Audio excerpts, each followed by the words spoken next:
5 چیزوں پر صلاحیت لگ رہی ہے اس وقت، قوت لگ رہی ہے، جان لگ رہی ہے 5 چیزوں پر. کیا؟ سب سے پہلے کھانے پر. کھاؤ کھاؤ کھاؤ کھاؤ کھاؤ. تو دکان بازاروں میں جاؤ، کھانا پینا کھانا پینا کھاؤ. یعنی اتنا کا کھا جاتے ہیں اور اتنا کا کھا رہے لوگ کہ اس کھانے کو ہضم کرنے کے لیے بھی کچھ کھانا ہی پڑ رہا ہے انہیں. حضرت عائشہ فرماتی ہیں ایک چاند، دوسرا چاند، تیسرا چاند، یعنی 2 ماہ گزر جاتے تھے ہمارے گھروں میں آگ نہیں جلا کرتی تھی. ہائے ہائے، گزارا کیسے ہوتا تھا کہ کھجور کھا لیتے تھے، پانی پی لیتے تھے. کہنا بڑا سارا ہے، سننا صبح. اور سوچے تو اسے 2 مہینے آگ نہیں جلی، زور نہیں لگایا کھانوں پر، زور لگایا کھانوں پر. حضور صلی اللہ علیہ وسلم نے فرمایا بدترین برتن جس کو بھرا جائے وہ کیا ہے؟ پیٹ. پیٹ. دوسرا زور لگ گیا کس پر؟ کپڑوں پر. دے سوٹ پہ سوٹ، دے جوڑے پہ جوڑے. یہ مستورات کو ایک پریشانی پتہ کیا ہوتی ہے؟ کہ الماری میں جگہ نہیں ہے، اور اگلی پریشانی یہ ہوتی ہے کہ سوٹ لینے جانا ہے، جگہ پہلے ہی نہیں ہے. اور تیسری پریشانی یہ ہوتی ہے کہ اتنے سارے سوٹ ہیں، پہننا کون سا ہے. اور جب کہیں سے واپس آتی ہے تو زیادہ پریشانی ہوتی ہے. کیوں؟ کہ ایسا تو فلانی نے بھی پہنا ہوا تھا.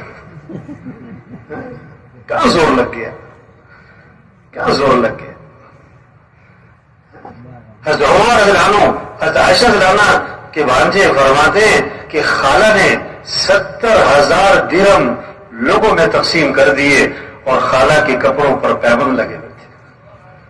خالہ کے کپڑوں پر زور نہیں لگایا، کپڑوں زور نہیں لگایا. زور حضور صلی اللہ علیہ وسلم نے عائشہ سے فرمایا کہ عائشہ اگر آخرت میں میرے ساتھ رہنا ہے تو 3 باتوں کا اہتمام کرنا.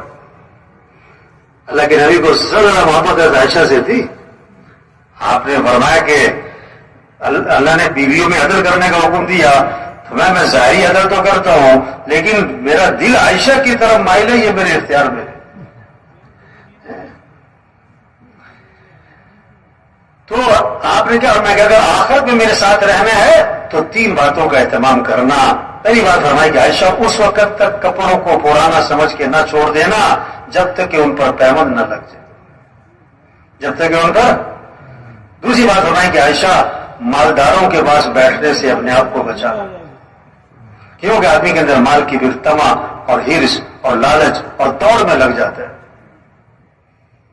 اور تیسری بات فرمائی کہ عائشہ دنیا سے اتنا توشہ لینا جو ایک مسافر کے لیے کافی ہوتا ہے، اگر لمبے چوڑے چکر میں نہ پڑ جائے. تو زور غلط جگہ لگ رہا ہے. کیا؟ کھانوں پر، دوسرا کپڑوں پر، تیسرا زور لگ گیا کس پر؟ تعمیرات پر، مکانوں پر. آپ صلی اللہ علیہ وسلم نے فرمایا کہ جب آدمی کے مال میں برکت نہیں رہا کرتی تو تعمیرات پر لگا کرتا ہے. اذا لم یبارک فی مال العبد یجعلہ فی الماء والطین. جب برکت نہیں تو تعمیرات پہ مال لگتا ہے. قیامت کی نشانی بتائی یتطاولون فی البنیان، اونچی اونچی عمارتیں، بڑے بڑے پلازے، یہ قیامت کی نشانی. ایک صحابی نے ذرا اونچا مکان بنا لیا، حضور صلی اللہ علیہ وسلم نے ان کے سلام کا جواب نہیں دیا. فرمایا یہ کس کا ہے، یہ مکان کس کا ہے؟ کہ جی فلاں کا ہے. آپ خاموش ہو گئے. اور جس کے الفاظ ہیں فحملها فی نفسہ، لیکن آپ نے اس بات کو اپنے دل میں رکھا کہ اچھا ایسے مکان بنانے شروع کیے. کچھ دنوں بعد وہ صاحب خانہ حاضر خدمت ہوئے، آپ کو سلام کیا، فاعرض عنہ، آپ نے اعراض فرمایا، پھر سلام کیا، پھر اعراض فرمایا. صحابہ سے پوچھا حضور میرے سلام کا جواب نہیں دے رہے، بتایا کہ تمہارے گھر کے پاس سے گزرے تھے، پوچھ رہے تھے کس کا ہے. سمجھ گئے کہ اللہ کے نبی کو میرا گھر پسند نہیں آیا. فہدمها حتی سواها بالارض، گرا دیا حتیٰ کہ زمین کے برابر کر دی. دوبارہ آپ کا گزر ہوا، فرمایا ما فعلت القبہ، وہ قبہ نما مکان تھا کیا بنا؟ تو صحابہ نے آپ کو ساری بات سنائی. اس پر آپ نے فرمایا کل بناء وبال على صاحبه الا مالا، ہر تعمیر کرنے والے پر وبال کا باعث بنے گی سوائے اس تعمیر کے جو ضرورت کی ہو، سوائے اس تعمیر کے جو ضرورت کی ہو. تو زور غلط جگہ لگ گیا نا، کھانوں پر، کپڑوں پر، مکان پر. اور چوتھا زور لگ گیا شادیوں پر. کس پر زور لگا؟ 2 سال تیاری، 3 سال تیاری، یہ بھی ہونا چاہیے. شادی کے موقع پہ ایک فہرست بناتے ہیں لوگ، یہ بھی کرنا ہے، یہ بھی کرنا ہے، یہ بھی ہونا ہے، یوں بھی کرنا ہے، وہ بھی کرنا ہے. ان سے پوچھو بھی یہ سب کچھ کیوں کرنا ہے؟ ان کا جواب پتا کیا ہوتا ہے کہ یہ سب کچھ کرنا پڑتا ہے. یہ جواب ہے، نہ گزر نہ پاؤں.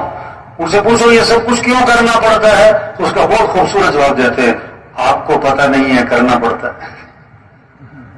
آپ کو پتہ نہیں ہے کرنا پڑتا ہے. شریعت کا مزاج شادی سادی، سستی، آسان، جلدی. اللہ کے نبی نے فرمایا برکت والا نکاح وہ ہے جس میں کم سے کم مشقت ہو، کم سے کم خرچ. شادی میں 2 چیزیں، نکاح اور ولیمہ. نکاح کے لیے بہتر ہے مسجد میں ہو، اور ولیمہ حضور صلی اللہ علیہ وسلم کا ہوا، آپ نے صحابہ کو کھجوریں کھلائیں اور ولیمہ ہو گیا. اور ایک ولیمہ اللہ کے نبی کا تھا، آپ نے سارے مدینہ منورہ کو کھانا کھلایا.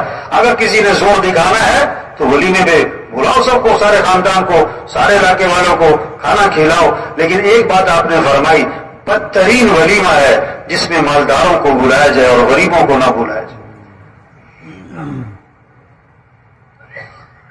زور غلط جگہ لگ گیا شادیوں پر. 5واں زور لگ گیا کس پر؟ سواریوں پر. 5واں زور سواری پر لگ گیا. صحابہ کا ایک سفر ایسا تھا پاؤں میں جوتا بھی نہ تھا، ننگے پاؤں. یعنی پورا لشکر کے اکثر لوگ پاؤں ننگے پاؤں، اور وہاں کون سا کوئی سڑکیں بنی ہوئی تھی، ایسا پتھریلی زمین، پاؤں زخمی ہو رہے تھے تو کپڑے پھاڑ پھاڑ پاؤں پہ لپیٹے. اس کا نام بنا غزوہ ذات الرقاع. تبلیغ کیا ہے؟ اجتماع کس لیے بھائی؟ ہم اپنی حیثیت کو پہچانیں، اپنے کام کو، ذمہ داری کو، زندگی کے مقصد کو، صلاحیت کہاں لگانی ہے. یہ 5 ضرورتیں ہیں، اس کو سادگی پر لائیں. کھانا، لباس، مکان، شادی، سواری، بقدر ضرورت. اصل جو زور لگے ہمارا، صلاحیت لگے وہ کس پر؟ اللہ کا دین دنیا میں چمک جائے، اللہ کا کلمہ بلند ہو جائے، سارے انسانوں کو ہدایت مل جائے.